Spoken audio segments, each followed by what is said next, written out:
हाँ, नमस्कार दोस्तों। मैं हूं संदीप बिश्नोई और आप देख रहे हैं मेरा शो जानोगे तभी तो मानोगे। दोस्तों, एक दो दिन पहले अब देवेंद्र जी भुड़िया की जमानत हुई थी। ये केस बिश्नोई समाज के अंदर बहुत ही अहम है, क्योंकि दोनों ही पक्ष जो है वो बिश्नोई धर्म और समाज से जुड़े हुए हैं।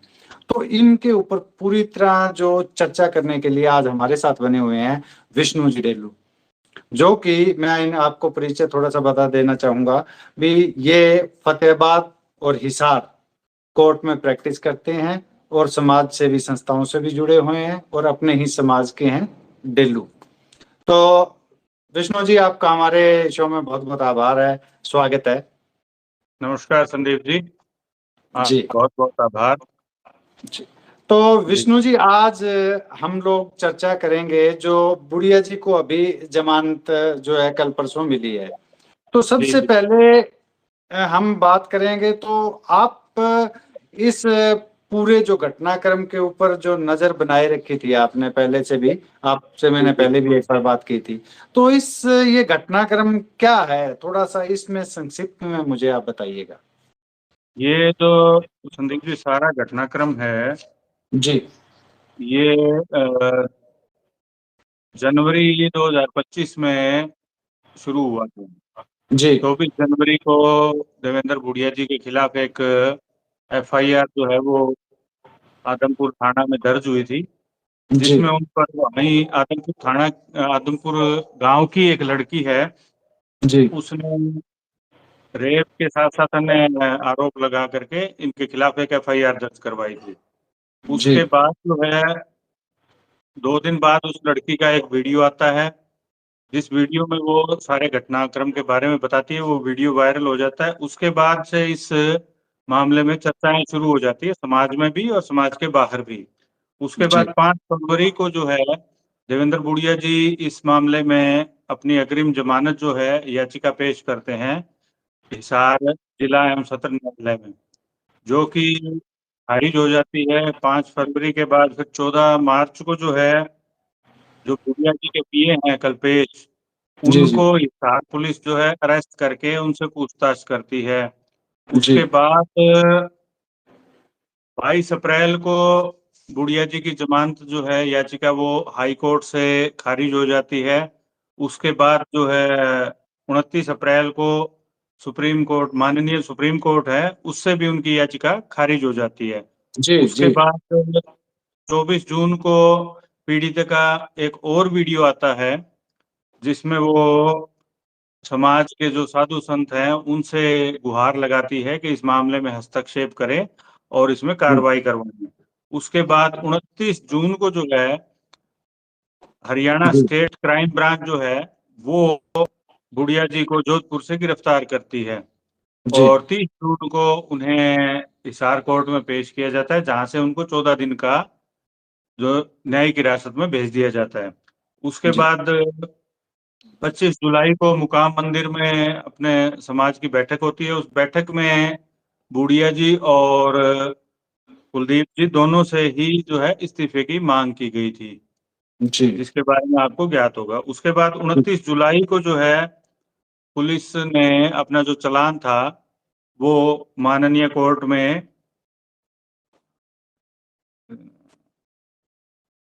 29 जुलाई को क्षमा कीजिएगा, 29 जुलाई को बुढ़िया जी के जयपुर स्थित जो फ्लैट है, उस जी फ्लैट पे पुलिस ने छापा मारा था। उसके जी बाद 27 अगस्त को पुलिस ने जो है इस मामले में जो चार्जशीट है वो कोर्ट में पेश कर दी थी, जिसके बाद ये मामला जो है लोअर कोर्ट से कमिट होकर के और सेशन कोर्ट में शिफ्ट हो गया है और सेशन कोर्ट अब इस मामले में आगे सुनवाई करेगी। जिसके बाद जो है तो गुड़िया जी ने अपनी जमानत याचिका जो है वो 26/9 को बुढ़िया जी ने अपनी जमानत याचिका माननीय जिला एवं सत्र न्यायाधीश फास्ट ट्रैक कोर्ट है श्री सुनील जिंदल जी की, उनकी कोर्ट जी में दाखिल की थी और 3 अक्टूबर को इस जो याचिका है इस पर फैसला आया और उन्हें जमानत दे दी गई। ये तो आज तक का सारा घटनाक्रम रहा है संदीप जी जी। जी जी, जैसे आपने इस घटनाक्रम को बड़ी विस्तार से बताया है, तो अब जी आप ये बताइए भी, जो अभी ये जमानत हुई है बुढ़िया जी की, तो जी ये जी। इनके क्या क्या आधार रहे और किन किन बिंदुओं के ऊपर जो है कोर्ट ने देखने के बाद में जो ये जमानत दी गई है, तो आप थोड़ा सा इसके ऊपर हमें विस्तार से बताइएगा। जी जी संदीप जी, बिल्कुल। इसमें मैं आपको बताना चाहूंगा कि विस्तृत जो निर्णय है वो तो मैंने नहीं देखा, लेकिन जो विस्तृत निर्णय वो मैंने नहीं देखा, लेकिन जो मोटी मोटी बातें जो सामने आ रही हैं, उनमें एक मुख्य बात जो है वो जी माननीय न्यायालय के समक्ष जो रखी गई थी, उसमें यही कहा गया था कि याचिकाकर्ता ने जो प्रारंभिक तौर पर आरोप लगाए थे, उनमें जो तिथियां थी कि भी जी मुझे इन तिथियों पर मेरे साथ में ये गलत काम हुआ है, वो जी। तिथियां जो है बाद में जांच के दौरान उन्होंने उन तिथियों से पलट करके दूसरी तिथियां बता दी थी, तारीखें अच्छा, बताई जो थी। यानी कि हाँ पहले कुछ और बताया था, बाद में हाँ। वो है जो बाद दोबारा में सही। हाँ, जी दोबारा उन्होंने दूसरी बदल करके और तारीखें बता दी थी। एक जी तो जी आधार ये रहा। दूसरा जी जो है, गुड़िया जी की सेहत का भी एक इसमें पक्ष रहा है, क्योंकि 2 बार उनको जो है इस 96 दिन की उनकी जो कस्टडी रही है, उस जी कस्टडी के दौरान 2 बार अस्पताल में भर्ती हुए हैं। एक बार जिंदल हॉस्पिटल में और एक बार जो है अग्रवा मेडिकल हॉस्पिटल में जो है भर्ती रहे हैं वो। तो जी ये जी भी एक आधार हो सकता है। इसके साथ साथ अन्य कई बिंदु हैं जो कि कोर्ट सामान्य तौर पर रेप के केसेस में जो है वो संज्ञान में लेती है, जैसे कि मानवीय आधार है जिनमें झूठा मुकदमा हो गया, दूसरे जी आरोपियों को जमानत मिल जाती है, उस आधार पर भी कर देते हैं। लेकिन इस मामले में केवल 2 ही आरोपी हैं, एक बुढ़िया जी हैं और एक इनके साथ इनका जो पीए है कल्पेश, एक वो जी आरोपी है। तो जी तीसरा जो है चिकित्सकीय आधार है कि भी यदि आरोपी जो है वो बीमार रहता हो या उसे कोई शारीरिक कष्ट हो या कोई बीमारी या किसी तरह का कोई रोग हो, उस हालात में भी उसे जो है जमानत मिल सकती है। और जी तीसरा जो है, एक उनकी आयु पर भी विचार किया जा सकता है। यदि आरोपी की आयु ज्यादा हो, उनकी जी जो है फिजिकल कंडीशन जो है वो भी देखी जाती है। इसके अलावा जी जो मामला है, इस मामले में अपना जो जांच है उसके विषय में भी कुछ बिंदु हैं जिनके ऊपर कोर्ट विचार कर सकती है, जैसे कि आरोपी का पुराना कोई आपराधिक रिकॉर्ड ना होना। इसके अलावा उसका सहयोगपूर्ण आचरण है, वह भी इसमें जो है कोर्ट को जमानत देने के लिए एक आधार दे सकता है। इसके साथ जी मामले में जो है जमानत की शर्तें जो है उनको मानने की जो अनकंडीशनल एक जी तो सहमति जो है वह आरोपी जी यदि देता है, तो उस आधार पर भी कोर्ट जो है उसे जमानत दे सकती है। इसके साथ साथ जमा जांच जो है पूरी हो गई हो और ट्रायल में जो है समय लंबा लगेगा, मामले की जी सुनवाई में काफी लंबा समय लगेगा, इस आधार पर भी कोर्ट जो है उसे जमानत दे देती है आरोपी को। जी और इसके साथ साथ जो पुलिस की जांच के दौरान जो भी कमियां रहती है मामले में, उनके बेस पर भी कोर्ट आरोपी को जमानत देने के लिए विचार कर सकती है, जिनमें सबूतों का अभाव है या विवादित सबूत हो, जिनमें सबूत जो है पूरी तरह से मानने योग्य ना हो, जैसा कि इस मामले में हुआ है कि जो तारीखें हैं वो तारीखों में फेरबदल किया है, पहले कुछ बताई थी बाद में कुछ बताई है। इसके अलावा जो एफआईआर करवाने में देरी है, जैसा कि इस मामले में है कि 2 साल पहले अपराध कारित हुआ था, लेकिन 2 साल बाद में जो है इसमें जमा मतलब कि एफआईआर दर्ज करवाई है पीड़िता ने। इसके साथ मेडिकल जी एविडेंस है वह भी देखी जाती है। और आरोपी और जो पीड़िता है उनकी आपसी सहमति हो, उनका आपस में क्या रिश्ता है, क्या संबंध है, ये भी संज्ञान में लिया जाता है। इसके साथ जी साथ जो गवाहों को प्रभावित करने की का जो जोखिम है वह भी देखा जाता है। इस मुकदमे में संदीप जी, मैं आपको एक बात बताऊं कि जो जी चालान पेश हुआ है, उस जी जी चालान जो चार्जशीट है वो 1912 पन्नों की भारी भरकम चार्जशीट पेश की है पुलिस ने। 1900। जी हाँ, एक हजार जी नौ सौ बारह जी जी ठीक जी है, और 45 इसमें गवाह बनाए गए हैं। तो ये जी देखना होगा कि जब ट्रायल के दौरान गवाहों की जो गवाही होगी या अन्य जो भी बिंदु रहेंगे, वो जो है वो इसमें एक विचारणीय विषय रहेगा। जी और जी के अलावा जो आरोपी है उसके कानूनी अधिकार भी है कि उसे जो है अनावश्यक रूप से जेल में बंद ना रखा जाए, क्योंकि कई बार ऐसा होता है कि जो आरोपी होता है कि वह पहला ही उसका अपराध होता है, और उसे यदि हम जेल में बंद रखेंगे तो उसका क्या है कि जो आदतन अपराधी हैं, दूसरे जो बड़े अपराधी हैं, उनके साथ रह करके उसके जीवन में जो है अपराध करने की प्रवृत्ति बढ़ सकती है, या वह आदतन अपराधी बन सकता है। जी इसलिए जी। भी उन्हें जो आरोपी है उनको जमानत दी जा सकती है। तो यही कुछ विषय है जो बिंदु रहे हैं संदीप जी, जिनके ऊपर विचार करके और माननीय न्यायालय ने गुड़िया जी को जमानत दी है। अच्छा जी, तो इसके आप बताइए, क्या बुढ़िया जी को रिमांड पे लिया गया था या इसके ऊपर, क्योंकि अभी इसको काफी है कि कुछ लोग बोल रहे हैं कि रिमांड पे लिया गया था, कुछ नहीं, तो इस पे कुछ जानकारी दीजिए आप हमें। जी जी संदीप जी, इसमें मैं आपको बताना चाहूंगा कि शुरुआत में माननीय न्यायालय ने जब गुड़िया जी को 30 तारीख को पेश किया गया था, तो उन्हें जी 14 दिन की पुलिस न्यायिक हिरासत में भेजा था। जी उसके बाद पुलिस ने दो रिमांड लिया था, जो कि 2 दिन का दिया गया था, जिसमें गुड़िया जी के मोबाइल वगैरह को बरामद करने के लिए पुलिस ने कहा था कि मोबाइल जी। बरामद करने हैं, या अन्य कोई जो घटना स्थल है, उन घटना स्थल की भी उनको जो है वो करवानी थी, तफ्तीश वगैरह, तस्दीक वगैरह करवानी थी। उसके लिए 2 दिन का रिमांड जो है माननीय न्यायालय ने पुलिस को दिया था। जी जी। और जी कुछ पुलिस जांच में भी कोई तथ्य सामने आए हैं?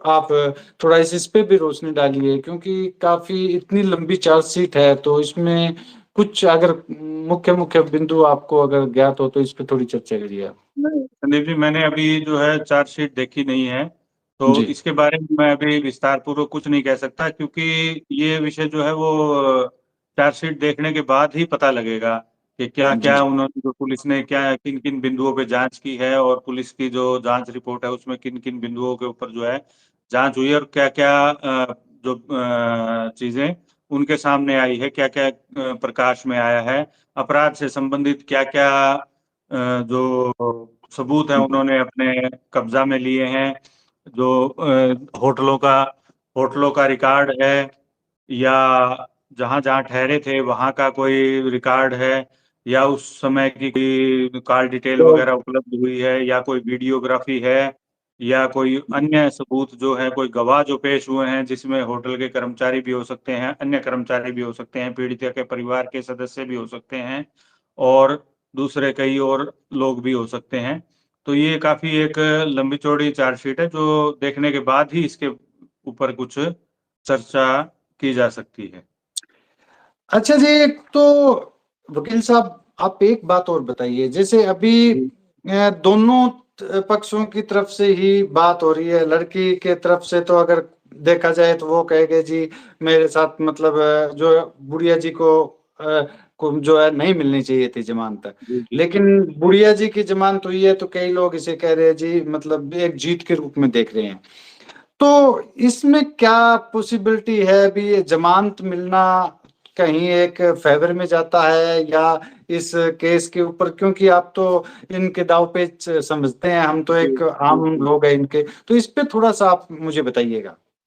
जी संदीप जी, मैं ये बात स्पष्ट कर देना चाहूंगा कि जमानत मिलना जो है मुकदमे में किसी भी प्रकार से कोई पक्षकार जो है उनके ऊपर कोई प्रभाव नहीं डालता। जमानत देना और ना देना यह माननीय न्यायालय का जो है क्षेत्राधिकार है, और वो हम्म। पूरी तरह से माननीय न्यायालय की स्वयं की जो संतुष्टि है उसके ऊपर निर्भर करता है कि वो क्या देख करके आरोपी को जमानत देते हैं, और क्या देख करके उनकी जो जमानत याचिका है वो खारिज की जाती है। जैसा कि इस मामले में हुआ था, पहले इनकी अग्रिम जमानत खारिज हो गई थी, अब इन्हें जो है रेगुलर जमानत दे दी जमानत गई दे है। दें। जी हाँ, तो ये जमानत देना जो है किसी भी प्रकार से मामले के ऊपर कोई ऐसा प्रभाव नहीं डालता जिसके द्वारा हम ये चीज कह सके कि भी इसमें एक पक्ष की जीत हो गई या दूसरे पक्ष की हार हो गई है। अभी भी जो पीड़िता है उनके पास में ये विकल्प खुले हैं कि इस जो जमानत मंजूर हुई है इसको माननीय उच्च न्यायालय जो है पंजाब हरियाणा हाई कोर्ट है उनके समक्ष इसको उठा करके और जमानत खारिज करने के लिए वो जा सकती है। उसके बाद सुप्रीम कोर्ट में भी, माननीय सुप्रीम कोर्ट में भी जा सकती है।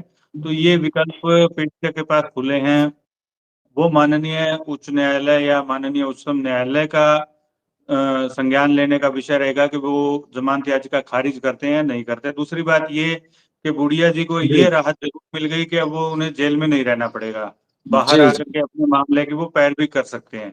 इतना जी ही बिल्कुल। एक उन्हें जो है लाभ इस चीज का मिलेगा कि वो बाहर रह करके अपने मामले की पैरवी सही तरीके से कर सकते हैं, क्योंकि जेल में रहने के दौरान उनके जो कई अधिकार हैं वो जो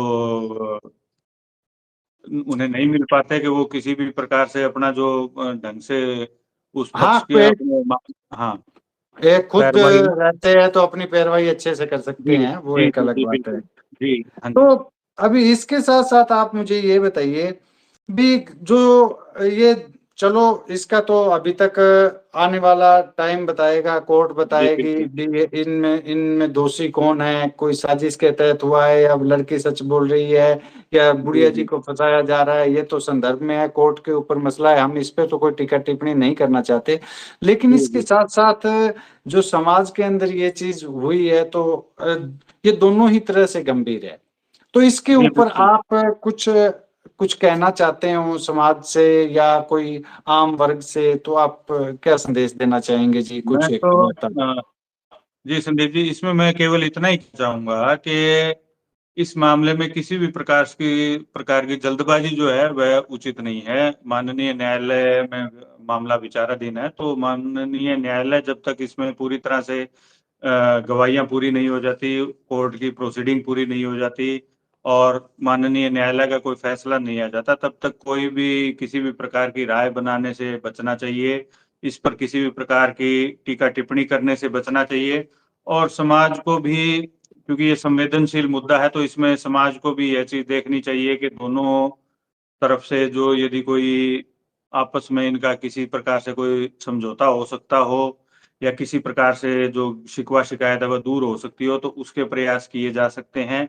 यदि दोनों पक्ष इस मामले में किसी भी प्रकार से सहमत हो तो ही यह पहल होनी चाहिए। बाकी समाज के लिए यह मामला जो है काफी एक निंदनीय विषय है कि समाज में इस प्रकार की घटनाएं जो है वह हो रही है, और हालिया घटनाक्रम में ये घटनाएं होना समाज के लिए अच्छा नहीं है। एक तरह से इसे जो दूसरे समाज के अन्य जो लोग हैं, जो मेरे साथी अधिवक्ता हैं, उनके जो वक्तव्य है वो भी एक तरह से ये है कि भी इसे एक समाज में विभेदनकारी या विभाजनकारी जो है घटनाक्रम ये रहेगा, क्योंकि इसे राजनीतिक एंगल दे करके भी कई लोग राजनीतिक एंगल से जोड़ करके भी देख रहे हैं कि कहीं ना कहीं इसमें चौधरी कुलदीप बिश्नोई जी की कोई वो ना हो, भागीदारी ना इन्वॉल्व ना हो। हो या हाँ कुछ। हाँ, ये देखा जा रहा है संदीप जी। बाकी इसको जो है जब तक इसमें पूरी तरह से न्यायालय का निर्णय नहीं आ जाता, तब तक इसमें किसी प्रकार का कोई भी हमें राय शुमारी करने से या राय बनाने से बचना चाहिए। मैं तो यही कहना जी चाहूंगा। जी जी। संदीप।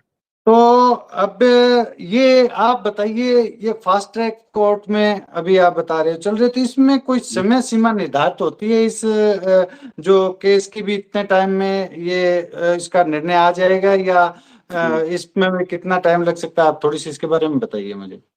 समय सीमा का तो संदीप जी मैं कोई ठोस नहीं बता पाऊंगा कि कितना समय लेकिन ऐसा है कि जो फास्ट ट्रैक कोर्ट है इनकी स्थापना की ही इसीलिए जाती है कि मामले में जल्दी सुनवाई हो और त्वरित निर्णय हो। तो देखा गया है कि इन मामलों में कहीं कहीं तो 2-3 महीने में निर्णय आ जाते हैं, और कहीं जी कहीं जी ये क्योंकि इस मामले में जैसे कि 45 गवाह हैं, तो उन 45 जी गवाहों की गवाही भी होगी, उसके बाद जो बचाव पक्ष को भी समय दिया जाएगा, वो भी अपने पक्ष में कोई गवाह पेश करना चाहेंगे, सबूत पेश करना चाहेंगे, तो उन्हें भी जी समुचित समय दिया जाएगा। तो इस मामले में हो सकता है कि थोड़ा समय ज्यादा लग जाए, या यदि न्यायालय ने दिन प्रतिदिन की सुनवाई के रूप में यदि आदेश कर दिए कि प्रतिदिन इसकी सुनवाई हो या साप्ताहिक रूप से इसकी सुनवाई हो, तो मामला जल्दी भी निपट सकता है। तो ये फास्ट ट्रैक कोर्ट का जो प्रोसीजर है वो क्या प्रोसीजर अडॉप्ट करती है माननीय न्यायालय जो है, उसके ऊपर वो देखना वाला वो होगा। उनके ऊपर निर्भर करता है। जी। जी जी तो विष्णु जी, मैंने देखा है भी आप फतेहाबाद और हिसार के अंदर जो यहाँ प्रैक्टिस कर रहे हैं, वहाँ पे समाज सेवी संस्थाओं से भी जुड़े हुए हैं जी और जी कुछ संदीप जी। समाज की जैसे फ्रीलांसर के रूप में भी आप कुछ उनकी सर्विस है मुहैया करवाई हैं, तो उस पे भी थोड़ा आप बताइए, आप अपने जी बारे में, आपका चैम्बर कहाँ है वगैरह, थोड़ा सा था जो कि लोगों तक आपकी जो बात पहुंचे, आप किस किस तरह की जो है सेवा में जुड़े हुए हैं जी। जी संदीप जी, मैं आपको बताना चाहूंगा, मेरा चैम्बर नंबर 40 है, जिला न्यायालय फतेहाबाद में।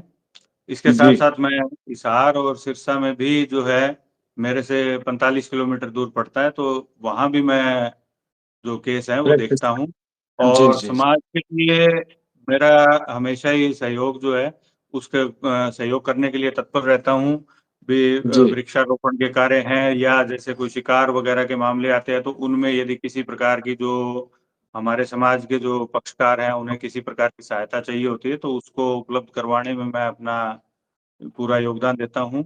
और इस प्रकार के मामलों में मैं मुफ्त में जो है ये केस लड़ने के लिए जो है अपनी सहमति देता हूँ। और इसके जी अलावा अन्य भी कई जो सामाजिक संस्थाएं हैं, जिन्हें समय समय पर जैसे जरूरत होती है, उन्हें विधिक सहायता की, विधिक जानकारी की, वह भी उपलब्ध करवाते रहता हूँ।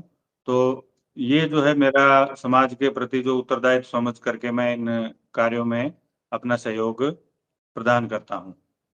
ये तो बहुत अच्छी बात है जी। जैसे हर है को अपने अपने फील्ड के जो भी लोग हैं, अगर आप वकील हैं तो अगर समाज में इस तरह के अगर सोच रखेंगे तो तभी समाज है जो आगे बढ़ पाएगा। जी आपकी बिल्कुल बहुत ही संदीप अच्छी जी। सोच है। तो जी संदीप जी आज बिल्कुल। आपने टाइम दिया, इसके लिए बहुत बहुत धन्यवाद जी विष्णु जी। और हम भी चाहेंगे भी इस तरह ही आप स्वस्थ रहें और समाज की सेवा है जो करते रहें। और मैं जी विशेषकर अपने देखने वाले दर्शकों से भी अपील करना चाहूंगा भी पर्यावरण के संबंधित और जैसे जीव हत्या के अगर कोई मुकदमे हैं या दर्ज हैं और फतेहाबाद के इर्द गिर्द सिरसा और हिसार में तक भी जी अगर कोई इस तरह के मामले आते हैं तो आप विष्णु जी से संपर्क करिए और ये आपको कम से कम परेशानी, और ये जो कोई है उसमें अपनी फीस वगैरह नहीं लेते, ये सामाजिक रूप से ही, ये तो इनके जो इस कार्य की मैं बिल्कुल सल्यूट करता हूँ। जी और आज की वीडियो में विष्णु जी यहीं समाप्त करता हूँ। आपका भी बहुत बहुत आभार और जी मेरे सारे देखने वालों को भी आज आप सभी को नमस्कार, नून प्रणाम जी। और नमस्कार। राम राम। नमस्कार। धन्यवाद।